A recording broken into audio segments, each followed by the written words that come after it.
अच्छा, और आपने एमए में क्या पढ़ा है, कौन सा पेपर रहा आपका? Sir Gandhism and Indian foreign policy of USA and China, India and France. अच्छा, इंडिया की फॉरेन पॉलिसी की क्या विशेषताएं रही शुरू में? सर शुरू में इंडिया की जो फॉरेन पॉलिसी थी वो आइडियलिज्म परस्यू कर रही थी कि हमें एक, जैसे हमने नेम दिया, हमने चीनी चीनी भाई भाई का कॉन्सेप्ट दिया कि हम जो आइडियलिज्म पर परस्यू कर रहे थे। ये आइडियलिज्म था क्या? नॉन अलाइन मूवमेंट की नेतृत्व देना, या वो नॉन अलाइन मूवमेंट बना को चलाना, या चाइना को के साथ दोस्ती करना, ये आइडियलिज्म था या रियलिज्म था? मेरे ख्याल से तो रियलिज्म था। यस सर, क्योंकि दुनिया डिवाइडेड थी, तो उसमें हम किसी के साथ नहीं, हम न्याय के साथ रहेंगे, तो न्याय के साथ रहना आइडियलिज्म होता है। But sir idealism in the context कि हम पहले से प्रोएक्टिव स्टेप्स ले रहे थे वर्ल्ड पीस की तरफ। सो प्रोएक्टिव स्टेप्स किसी सिचुएशन में लिए जाते हैं कि हम यूनिवर्सल पीस की बात कर रहे थे, डिसआर्मामेंट की कंप्लीटली बात कर रहे थे, उन पॉलिसीज को देखते हुए इस फेज को आइडियलिज्म फेज कहा जाता है। मान लीजिए कहीं आग लग रही है, हमारा काम क्या होगा? उसको बुझाने का प्रयास करें, या उसमें घी या पेट्रोल या और कुछ डालें? बुझाने का काम।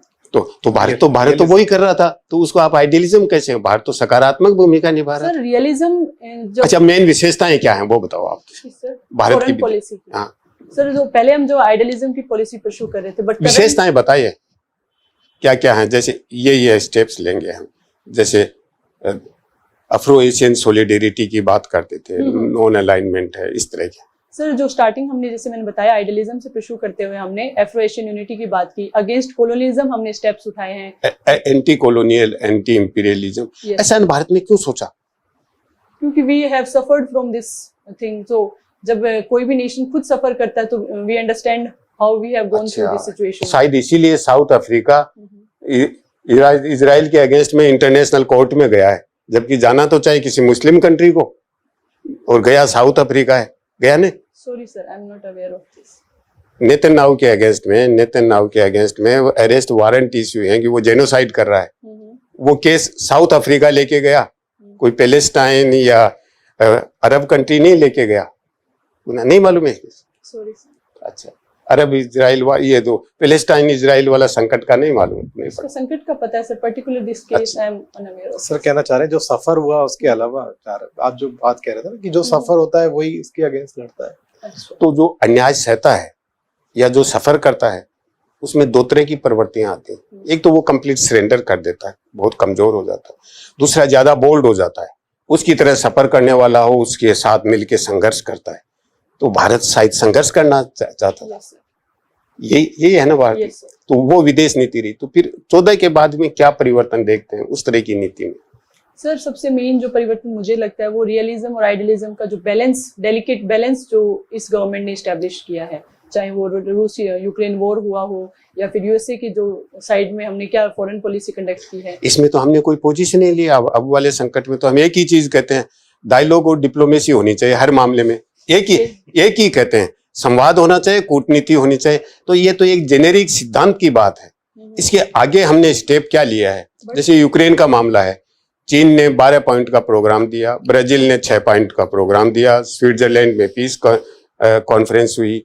फिर जेलेंस्की ने कहा कि भाई आप तो इंडिया में पीस कॉन्फ्रेंस करो, भारत ने कर नहीं। और इजराइल के मामले में भी भारत कोई स्टेप नहीं ले रहा है। कहाँ स्टेप, कौन सा स्टेप लिया भारत ने? बट सर प्रैक्टिकली तो भारत अपने आप को अलग रख रहा है। बट सर इस सिचुएशन में हमने हमारी ट्रेडिंग नहीं रोकी, हमारे जो भी स्ट्रेटेजिक रिलेशनशिप थे ना उनको खराब नहीं किया हमने। जैसे पैलेस्टीन के इशू में हमारा जो स्टैंड था कि हमें हिस्टोरिकली हमने उनको कहा था कि 2 नेशंस थ्योरी को हम सपोर्ट करते हैं, तो उसको मेंटेन करते हुए हमने इजराइल से जो भी हमारे ट्रेडिंग रिलेशन थे, स्ट्रेटेजिक रिलेशन थे, उनको भी बनाए रखा है। तो हमने उस एक बैलेंस को बनाए रखने की कोशिश कर रहे हैं। वैसे ही हमने रूस यूक्रेन जो वॉर है उसमें भी हमने जो ट्रेडिंग है, चाहे अमेरिका तो ये तो पहले से हमारी स्ट्रेटेजिक ऑटोनॉमी और डिहाइपनेटेड पॉलिसी, ये तो 14 से पहले से भी है कि हम हमारी सामरिक स्वायत्ता बना के रखेंगे। हम किसी एक गुट में सम्मिलित नहीं होंगे कि एक से दोस्त है तो दूसरा उसका दुश्मन है, उससे हम दुश्मनी नहीं करेंगे। ये तो हमारी विदेश नीति पुराना सिद्धांत है जो 2014 के बाद नहीं हुआ। 14 के बाद क्या मेजर परिवर्तन हुआ है? ये तो पुराना है। इसके अलावा जो मुझे लगता है कि इंडिया जो है 2014 के बाद जो इंटरनेशनल स्टेटस है ना इंडिया, वो एक डेवलप हुआ है 2014 के बाद। देखिए विदेश नीति एक ऐसी चीज है जिसमें कोई सडन चेंज नहीं होता है, वो एक निरंतरता होती है। कोई रिजीम बदला है, कोई भी देश हो, एकदम से विदेश नीति नहीं बदलता है। मान लीजिए एब्रप्ट चेंज हुआ जैसे बांग्लादेश में हुआ, वो भी एकदम से ये नहीं कहेंगे कि जिनसे हमारे अच्छे रिश्ते थे उनसे हम रिश्ते अब खराब करेंगे। सामान्यतः हर देश की विदेश नीति में ये होता है, एब्रप्ट चेंज नहीं होता। तो एक लाइन नहीं कह सकते यहाँ तक ये नीति थी, वो यहाँ के बाद ये होगी। वो एक ग्रेजुअल फ्लो होता है, इसको हम कहते हैं कंटिन्यूटी।